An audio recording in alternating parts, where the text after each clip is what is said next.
There's a point not far from the River Tyne where the Romans drew their northernmost limit, Hadrian's Wall.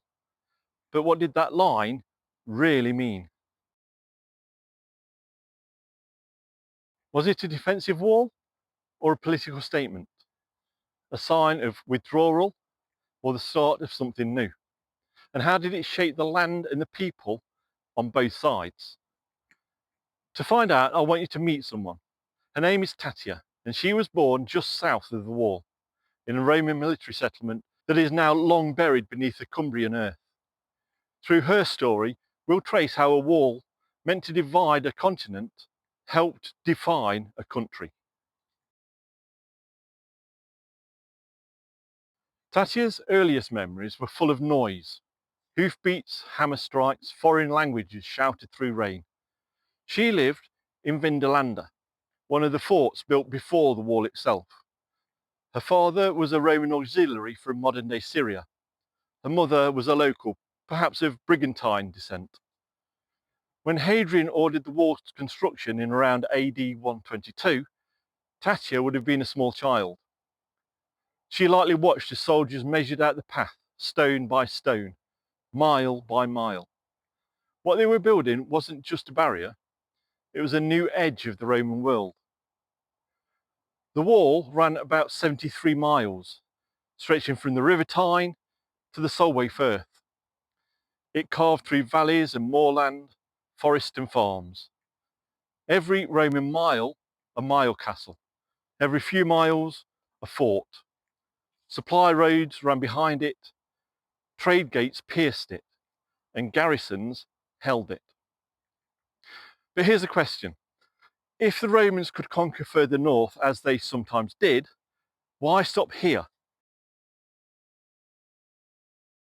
The Romans had pushed further before, into what we now call Scotland. They even built a second wall further north, the Antonine Wall, which didn't last long.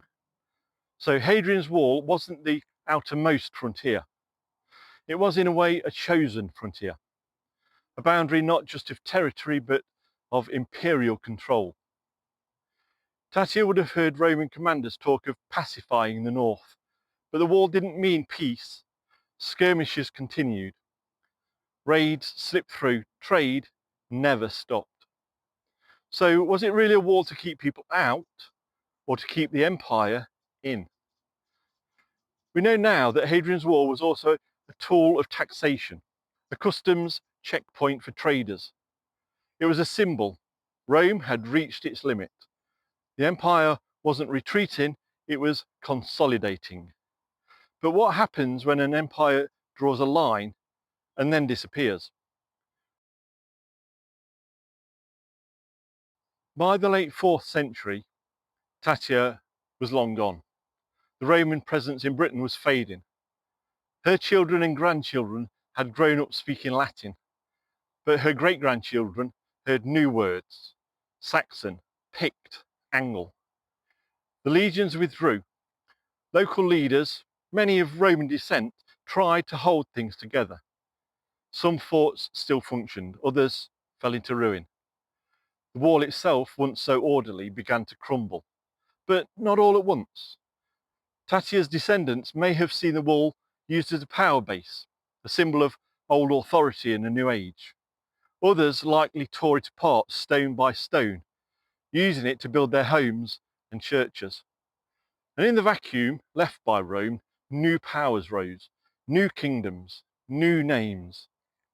So how did this vacuum, this space once defined by Roman rule, become the seedbed for the first true English kingdoms? As the wall faded, the landscape fractured.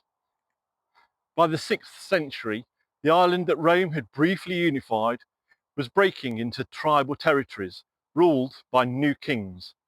Some descended from Roman officers, others from migrants who came from across the sea. Tatia was long gone, but the world she knew had collapsed into competing identities. Britons in the west, Angles and Saxons in the east, Scots and Picts to the north. The wall no longer divided empire from wild. It now marked the tattered edge of one world and the violent birth of another. And in this confusion, something remarkable emerged. 7 kingdoms, known collectively as the Heptarchy. They were rivals, allies and raiders, and sometimes builders of what would become England. But how did that chaos give rise to order? How did warlords become kings? And what happened to the memory of the wall, this broken spine across the island?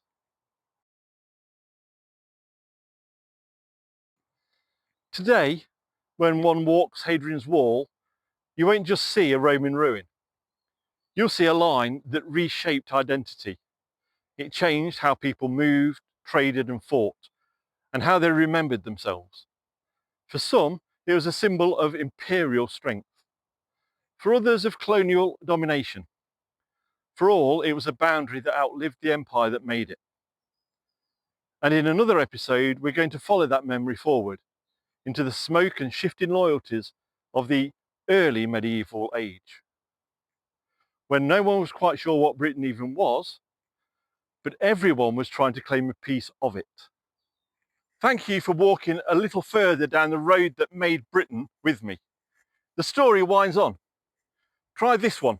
I think you'll like it. Until then, thanks so much for watching. Take care, and I'll see you very soon.